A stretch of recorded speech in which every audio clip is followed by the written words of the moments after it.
சென்றார். அவற்றின் எல்லை பகுதியில் வாழ்ந்து வந்த கானானிய பெண் ஒருவர் அவரிடம் வந்து, ஐயா, தாவீதின் மகன், எனக்கு இறங்கும், என் மகள் பேய்பிடித்து கொடுமைக்குள்ளாக இருக்கிறாள் என கதறினார்.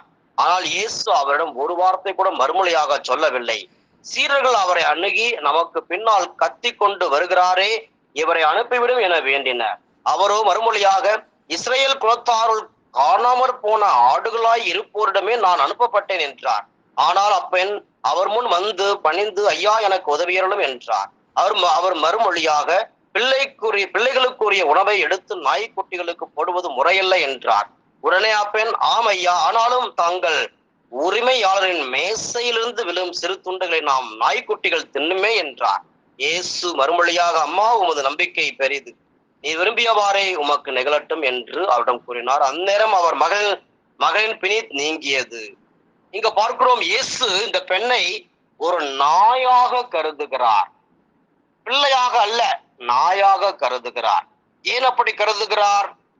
அவளிடம் மனமாற்றம் என்பது இல்லை, மனமாற்றம் இல்லை, பரிசுத்த வாழ்வு இல்லை, கடவுளுக்கு பிரியமாக வாழ வேண்டும், இறைவார்த்தைக்கு ஏற்றவாறு வாழ வேண்டும், பரிசுத்தத்தை காப்பாற்றிக் கொள்ள வேண்டும் என்கின்ற ஒரு எண்ணம் இல்லை. ஆனாலும் வந்து இயேசுவிடம் ஜெபிக்கின்றார். அப்படி அவர் மேலும் மேலும் விடாப்பிடியாக ஜெபித்ததால், விடாப்பிடியாக பற்றி கொண்டதால், இயேசு கட்டாயத்தின் பேரில் அவரை ஆசீர்வதிக்கின்றார். கட்டாயத்தின் பேரில், விருப்பப்பட்டு அல்ல, கட்டாயத்தின் பேரில் அவரை ஆசீர்வதிக்கிறார். ஆக நாயாக இருந்தாலும் ஆசீர்வாதம், பிள்ளையாக இருந்தாலும் ஆசீர்வாதம். ஆனால் எது நிரந்தரமான ஆசீர்வாதம்? பிள்ளையாக இருந்து நாம் கேட்கும் பொழுதுதான் அந்த ஆசீர்வாதம் நிரந்தரமான ஆசீர்வாதமாக இருக்கும். ஆக இந்த சகோதரி, அவருடைய உள்ளத்தை ஆண்டவர் பார்க்கின்றார். நாய் என்ன செய்யும்? படிப்போம்.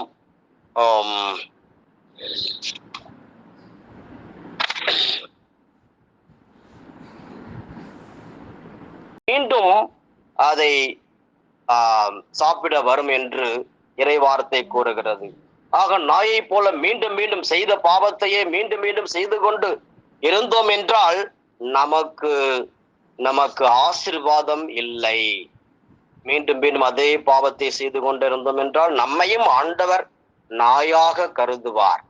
நாம் எவ்வளவுதான் ஜெபித்தாலும் ஏதோ நாய்க்குட்டிகளுக்கு ஏதோ ஒரு சின்ன ரொட்டி துண்டு போடுற மாதிரி ஆண்டவர் அப்படிப்பட்ட ஆசீர்வாதத்தை கொடுப்பாரே ஒழிய நமக்கு நிரந்தரமான ஆசீர்வாதம் வராது, நிரந்தரமான ஆசீர்வாதம் வராது. வீட்டை விட்டு சென்றான் அந்த இளைய மகன், வீட்டை விட்டு சென்ற இளைய மகன், அவனுக்கு என்ன ஆசீர்வாதம் கிடைத்தது? அந்த பன்றி குட்டிகள் சாப்பிடுகிற அந்த உணவு கூட கிடைக்காமல் கஷ்டப்பட்டான். ஆக அப்படிப்பட்ட ஆசீர்வாதம் நமக்கு வேண்டாம். மாறாக நாம் என்ன செய்ய வேண்டும்? கடவுளுடைய பிள்ளையாக இருந்து நாம் ஜெபிக்க வேண்டும். ஒரு நாயாக இருந்து ஜெபித்தால் வருகிற ஆசீர்வாதத்தை விட பிள்ளையாக இருந்து ஜெபிக்க வேண்டும். அர்த்தம் என்னவென்றால், நாம் மனமாற்றம் பெற வேண்டும், பரிசுத்தமாக வாழ வேண்டும், நாம் எப்பொழுதும் ஜெபம் செய்ய வேண்டும், ஜெபத்திலே டிசிப்ளின் வேண்டும். காலையில 5 மணிக்கு எந்திரிக்கணும்னா 5 மணிக்கு எந்திரிக்கணும், மற்றும் மதியானம் ஜெபிக்க வேண்டும், சாயந்தரம் ஜெபிக்க வேண்டும், இரவு ஜெபிக்க வேண்டும். இப்படி ஒரு டிசிப்ளினோட நாம் வாழ வேண்டும், பரிசுத்தமாக வாழ வேண்டும். அப்படி வாழ்ந்து அப்படி ஜெபிக்கும் பொழுது நமக்கு கிடைக்கிற ஆசீர்வாதம் மேலான ஆசீர்வாதம். உதாரணம் சொல்ல வேண்டும் என்றால், தானியேல் அவர் ஒரு ராஜ மாளிகையில இருக்கிறார். அவர் கரெக்ட் டயத்துல ஜெபிப்பார், 3 வேளையும் ஜெபிக்கிறவர். அப்படி ஜெபித்ததுனாலதான் அவர் 4 அரசர்கள் அந்த நாட்டை ஆண்ட பொழுதும் தானியேல் பிரதான மந்திரியாக இருக்கிறார். 4 அரசர்கள் அரசாண்டாலும் தானியேல் பிரதான மந்திரியாக இருக்கிறார். நேபுகத்நேசர் வந்தார், அவருடைய காலத்துல தானியேல் பிரதான மந்திரியாக இருக்கிறார். பெல்சாசர் காலத்துல பிரதான மந்திரியாக இருக்கிறார். தாரியே தரியாவேசு என்கின்ற அரசர் வந்தார். அவருடைய காலத்திலையும் ஒரு பெரிய பதவியில் இருக்கிறார். கோரேஸ் என்கின்ற அரசர் வந்தார். அவருடைய காலத்திலும் தானியேல் பிரதான மந்திரியாக இருக்கிறார். இது அந்த ஆசீர்வாதம் ஒரு நிலையான ஆசீர்வாதம், ஆண்டவர் கொடுத்த ஆசீர்வாதம். ஏனென்றால் தானியேல் எப்பொழுதும் ஜெபிக்க கூடியவர். எனக்கு இந்த இறைச்சி வேண்டாம், சிலைகளுக்கு படைக்கப்பட்ட உணவு எனக்கு வேண்டாம் என்று வெறுத்து வாழ்ந்தவர், உபவாசம் இருந்து வாழ்ந்தவர். அதனால ஆண்டவருக்கு நிலையான ஆசீர்வாதத்தை ஆண்டவர் அவருக்கு கொடுத்தார். ஆக நமக்கு நிலையான ஆசீர்வாதம் வேண்டும். அது ஒரு அயல் நாட்டில் இருக்கிறார், வேற்று நாட்டில் இருக்கிறார் தானியேல். அப்படி இருந்தாலும் ஆண்டவர் அவரை ஆசீர்வதித்தார். திருப்பாடல்கள் 92:12, திருப்பாடல்கள் 92:12, நேர்மையாளர் பேரீச்சை மரமென செழித்தோங்குவர், லெபனோனின் கேத்துரு மரமென தழைத்து வளர்வர். ஆக இப்படியாக நேர்மையாளர், பரிசுத்தமாக வாழ்கிறவர் லெபனோனின் கேத்துரு மரம் போல தழைத்து வளர்வர். ஆசீர்வாதத்திற்கு மேல் ஆசீர்வாதத்தை பெற்றுக்கொண்டே இருப்பார்கள். தாவீது மனமாற்றம் அடைந்தார், பாவத்தில் விழுந்தாலும் அதற்கடுத்து மனமாற்றம் அடைந்தார், மீண்டும் பாவத்தில் விழுகல. சவுலாக இருந்தவர் பவுலாக மாறினார், மீண்டும் பாவத்தில் விழுகல. அதனால்தான் அவர்கள் ஆண்டவர் மேலாக ஆசீர்வதித்தார், மேலாக ஆசீர்வதித்தார். ஆக அன்பார்ந்த சகோதர சகோதரிகளே, நாம் நம்முடைய ஜெபம், நாம் எப்படிப்பட்டவர்களாக ஜெபிக்கிறோம்? கானானிய பெண்ணை போல ஒரு நாயாக இருந்து ஜெபிக்கின்றோமா, அல்லது இயேசுவின் பிள்ளையாக இருந்து ஜெபிக்கின்றோமா? அதுதான் முக்கியம். இயேசுவின் பிள்ளையாக இருந்து அப்பா தந்தை என்று அழைக்கிற உரிமையை பெற்றுக்கொண்டு நாம் ஜெபிக்க வேண்டும், பரிசுத்த வாழ்வை காத்து கொள்ள வேண்டும். எனக்கு இந்த பாவ பழக்கங்கள் வேண்டாம், ரகசியமான பாவங்கள் ஏதாவது இருக்கிறதா, இது எனக்கு வேண்டாம் என்று உதறிவிட்டு வந்து ஆண்டவரை நோக்கி நாம் மன்றாட வேண்டும். அடுத்ததாக பார்க்கிறோம், நாம் ஜெபிக்கும் பொழுது ஆண்டவர் நம் ஜெபத்தை கேட்டு அதற்குரிய ஆசீர்வாதத்தை கொடுக்கிறார். ஆனால் சாத்தான் என்ன செய்யறான்? அந்த ஆசீர்வாதம் நம்முடைய கைகளுக்கு நமக்கு வராதபடி தடுத்து நிறுத்துகின்றான். தானியேல் புஸ்தகம் 10ஆம் அதிகாரம் 12-13. அப்பொழுது அவர் என்னை பார்த்து கூறியது, தானியேல் அஞ்ச வேண்டாம், உய்த்துணர வேண்டும் என்னும் உள்ளத்தோடு உன் கடவுள் முன்னிலையில் நீ உன்னை தாழ்த்தி கொண்ட முதல் நாள் தொடங்கி உன் மன்றாட்டு கேட்கப்பட்டு வருகிறது. உன் மன்றாட்டுக்கேற்ப இதோ நான் வந்துள்ளேன். பாரசீக நாட்டின் காவலனாகிய தூதன்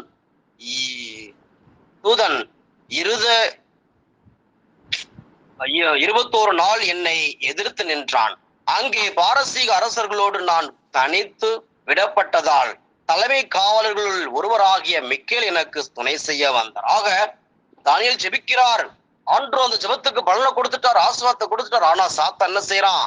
அந்த ஆசீர்வாதம் கைகளுக்கு வராதபடி தடுத்து நிறுத்துகின்றான். ஆக நம்முடைய ஜெபம் கேட்கப்படுகிறது, ஆனால் ஆண்டவர் நமக்கு கொடுக்கிற ஆசீர்வாதம் நமக்கு வராதபடி சாத்தான் அதை தடுத்து நிறுத்தி கொண்டிருக்கிறார். இதை நாம் தெரிந்து கொண்டு என்ன செய்ய வேண்டும்? இன்னும் ஊக்கமாக ஜெபிக்க வேண்டும், இன்னும் ஊக்கமாக ஜெபிக்க வேண்டும். யோவான் 10:10 சொல்லுகிறது, திருடன் திருடுவதற்காகவும் அழிப்பதற்காகவும் கொல்லுவதற்காகவும் வருகிறானே ஒழிய வேற எதற்கும் வருவதில்லை என்று பார்க்கிறோம். ஆக நம்முடைய ஆசீர்வாதத்தை திருடுவது அவருடைய வேலை. ஆக நாம் இன்னும் நாம் ஜெபிக்கிறதற்கு பலன் வரவில்லை என்றால் சோர்ந்து போக வேண்டாம். ஆண்டவர் கொடுத்து விட்டார், அதை நாம் பெற்றுக்கொள்ள இன்னும் ஊக்கமாக ஜெபிக்க வேண்டும். முக்கியமா காலை ஜெபம் ஜெபிக்க வேண்டும், மதியம் ஜெபிக்க வேண்டும். எல்லா நேரத்திலும் இயேசுவை நோக்கி நாம் மன்றாடி கொண்டே இருக்க வேண்டும். ஒரு சிலர் சொல்லுவாங்க, நீங்க அங்க போங்க, அந்த கோயிலுக்கு போய் நீங்க ஏதாச்சும் ஒரு கோழிய நீங்க ரத்த பலியா கொடுங்க, இல்லாட்டி கோழி முட்டை கொடுங்க, இல்லாட்டி தேங்காய் கொடுங்க, இல்லாட்டி ஆட்டுக்குட்டிய பலியா கொடுங்க, உங்களுக்கு ஆண்டவர் அங்க அந்த சாமி கொடுக்கும், இந்த சாமி கொடுக்கும் என்று சொல்லுவார்கள். அப்படி செய்யும் பொழுது அது அப்படியாக பெற்றுக்கொள்கிறார்கள். ஆசீர்வாதத்தை பெற்றுக்கொள்கிறார்கள். ஆனால் அது ஆண்டு கொடுக்கிற ஆசீர்வாதம் அல்ல, சாத்தான் திருடி கொடுக்கிற ஆசீர்வாதம். நாம் ஜெபிக்கிற ஜெபத்திற்கு ஆண்டு கொடுக்கிற அந்த ஆசீர்வாதத்தை சாத்தான் திருடி அவர்களுக்கு கொடுக்கின்றான். ஆக அது நிலையான ஆசீர்வாதமாக இருக்காது. அதை நம்பி நாம் போகக்கூடாது. அதை நம்பி அப்படிப்பட்ட குறுக்கு வழியிலே செல்லக்கூடாது. இயேசு சுவாமி கொடுக்கிற ஆசீர்வாதம் தான் நிரந்தரமான ஆசீர்வாதம். Praise the lord. அல்லேலூயா, அல்லேலூயா. ஆக பர்த்திமேயு ஜெபித்தான், ஊக்கமாக பார்வை பெற்று கொண்டான். அதே போல 12 வருடங்களாக இரத்த போக்கினால் கஷ்டப்பட்டு கொண்டிருந்த பெண் இயேசுவை தேடி வந்தார். நான் அவருடைய ஆடையை தொட்டாலே போதும், இயேசு எனக்கு சுகத்தை கொடுப்பார் என்று விசுவாசத்தோடு வந்தார், சுகத்தை பெற்று கொண்டார். ஆக நாமும் நம்முடைய குடும்பத்தையும் ஆண்டவருக்கு ஒப்பு கொடுப்போம். இயேசுவே எங்களுக்கு உதவி செய்யுங்கப்பா, உதவி செய்யுங்க ஆண்டவர் என்று கேட்போம். பால் யாங்கி சோ என்கின்றவர் வியாதியிலே இருந்தார், உடம்புல வியாதி.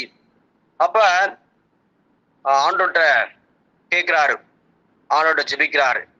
எதுக்காக ஜெபிக்கிறார்? எனக்கு சுகத்தை கொடுங்க என்று கேட்கவில்லை. மாறாக என்ன செய்கிறார்னா, எனக்கு ரட்சிப்பை கொடும், எனக்கு பரலோக வாழ்வை கொடும், எனக்கு நான் உன்னை பிள்ளையாக இருக்க வேண்டும் என்று இவ்வாறாக ஜெபித்தார். அதுதான் அப்படிப்பட்ட வல்லமை நமக்கு வேண்டும். அப்படிப்பட்ட ஜெபமாக நம்முடைய ஜெபம் இருக்க வேண்டும். அவருடைய பிள்ளையாக முதல்ல நம்ம இருக்கணும். அப்ப அதுக்கப்புறம் நாம ஜெபிக்க வேண்டும். அல்லேலூயா, பிரைஸ் தி லார்ட். ஆக மத்தேயு நற்செய்தி 7:7, கேளுங்கள் கொடுக்கப்படும், தட்டுங்கள் திறக்கப்படும், தேடுங்கள் கண்டடைவீர்கள் என்று இயேசப்பா சொல்லியிருக்கிறார். ஆக நாம் கேட்டுட்டு விட்டுறக்கூடாது, கேட்டுக்கொண்டே இருக்க வேண்டும். தட்டிட்டு விட்டுறக்கூடாது, தட்டிக்கொண்டே இருக்க வேண்டும். தேடிட்டு விட்டுறக்கூடாது, தேடிக்கொண்டே இருக்க வேண்டும். அது ஒரு பிரசன்ட் பெர்ஃபெக்ட் கண்டினியூஸ் டென்ஸ், எப்பொழுதும் செய்து கொண்டே இருக்க வேண்டும். கேட்டுக்கிட்டே இருக்கணும். இரவும் பகலுமாக ஜெபிக்க வேண்டும். 1 தெசலோனிக்கர் 5:17, எப்பொழுதும் ஜெபியுங்கள் என்று இயேசப்பா சொல்லியிருக்கிறார். எப்பொழுதும் ஜெபம் செய்ய வேண்டும். இயேசு கூட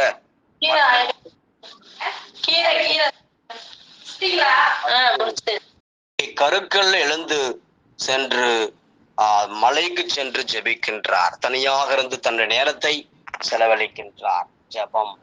அதே போல சீடர்களை தேர்ந்தெடுப்பதற்கு முன்பாக லூக்கா 6:12, ஏசப்பா மலையிலே ஜெபித்து விட்டு இறங்கி வந்து அதற்கு பிறகு 12 சீடர்களை தேர்ந்தெடுக்கின்றார். கெத்செமனே தோட்டத்திலே ஏசப்பா ஜெபிக்கின்றார். பாலைவனத்திலே 40 நாட்கள் உபவாசம் இருந்து ஜெபிக்கின்றார். 40 இரவும் 40 பகலும் ஜெபிக்கின்றார். இன்னும் ஏசப்பா எப்பொழுதும் ஜெபத்திலே இருக்கிறவராக இருக்கிறார். சிலுவையிலே அறையப்பட்ட பொழுது ஜெபிக்கின்றார், சீடர்களுக்காக ஜெபிக்கின்றார். ஜெபம் நம்முடைய உயிர் மூச்சாக இருக்க வேண்டும். ஜெபிக்கிறவர் எப்பொழுதுமே வாழ்விலே முன்னேற்றம் அடைந்து கொண்டே இருப்பார். ஜெபிக்கிறவருடைய வாழ்வை பாருங்க, அவர்கள் முன்னேற்றத்தை அடைந்து கொண்டே இருப்பார்கள். ஜெபிக்கிறவர்கள் சந்தோஷமாக இருப்பார்கள். ஜெபிக்கிறவர்கள் பிறருக்கு ஆசீர்வாதமாக இருப்பார்கள். ஜெபிக்கிறவர்களுடைய வாழ்வு எப்பொழுதும் நீரோடை ஓரம் நடைப்பட்ட மரம் போல செழிப்பாக இருப்பார்கள். பைபிள்ல பாருங்க, ஜெபிக்கிறவங்க எப்படி வாழ்ந்தாங்க, ஒரு மகிமையான வாழ்வு வாழ்ந்தாங்க. எலியாவை பாருங்க, ஜெபிக்கிறவர்களாக இருந்ததுனால்தான் 450 அந்த பாகால் ப்ராஃபட்ஸ், அந்த பாகால் இறைவாக்கினர்களுக்கு முன்பாக சவால் விட்டார். யார் உண்மையான கடவுள் பாப்போமா, வாங்க பாருங்க, உங்க கடவுள் உண்மையான கடவுளா, என்னுடைய கடவுள் உண்மையான கடவுளா, சவால் விட்டார். 450 பாகால் இறைவாக்கினர்கள் முன்பாக கடைசியில ஜெயித்து விட்டார். அதே போல ஜெபிக்கிறவர்கள் இப்படிப்பட்ட ஒரு மகிமையான வாழ்வு வாழ்வார்கள். எலிசா ஜெபிக்கிறவராக இருந்தார், மரித்த ஒரு சிறுவனை உயிரோடு எழுப்பினார். எலியா கூட ஜெபிக்கிறவராக இருந்ததால் தான் மரித்த சிறுவனை உயிரோடு எழுப்பினார். உயிரோடு எழுப்பவரால் முடிந்தது. எஸ்தர் ஜெபிக்கிறவராக இருந்ததால் தான் யூத மக்களை காப்பாற்ற முடிந்தது. யூத மக்கள் அவர்கள் அழிவில் இருந்து அவர்களை அழிக்க வேண்டும் என்று இருந்த நாமான் அழிக்க வேண்டும் என்று இருந்தான். ஆனால் ஜெபித்து காப்பாற்றினார் எஸ்தர் ராணி. யூதித் அதே போல தன்னுடைய மக்களுக்காக அவர் ஜெபித்து தன் மக்களை காப்பாற்றினார். ஆக உங்கள் குடும்பம் காப்பாற்றப்பட வேண்டுமா? உங்களுடைய உத்தியோகம் அல்லது உங்களுடைய ஜாப் காப்பாற்றப்பட வேண்டுமா? உங்கள் நல்ல பெயர் காப்பாற்றப்பட வேண்டுமா?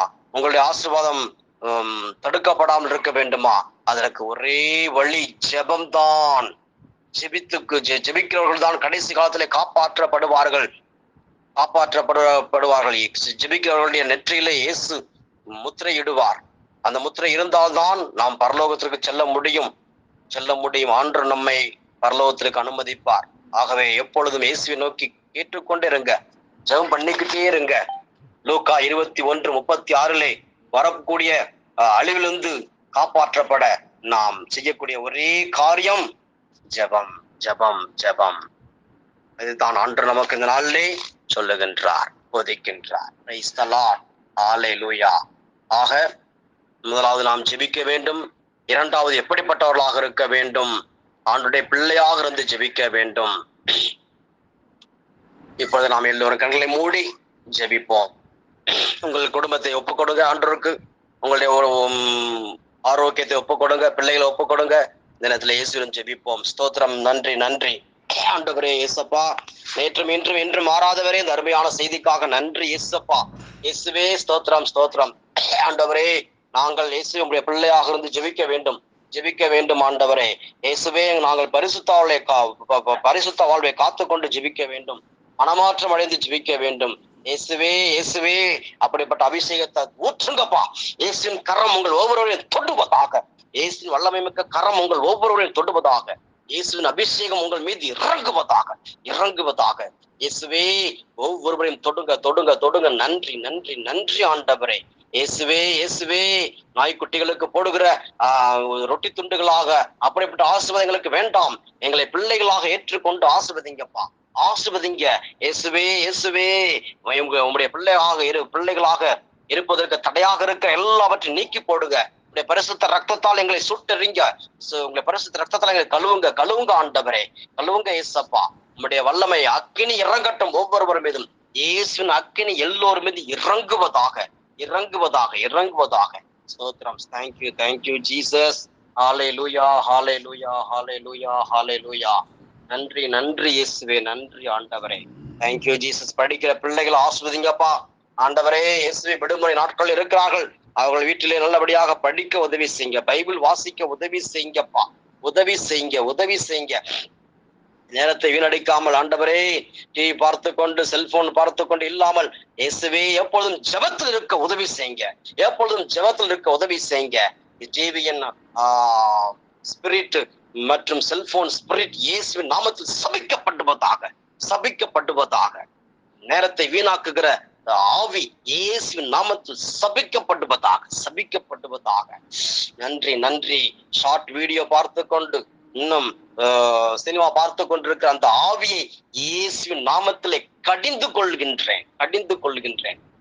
ஜெபத்தின் ஆவி ஒவ்வொருவர் மீதும் ஊற்றப்படுவதாக. நன்றி. அல்லேலூயா.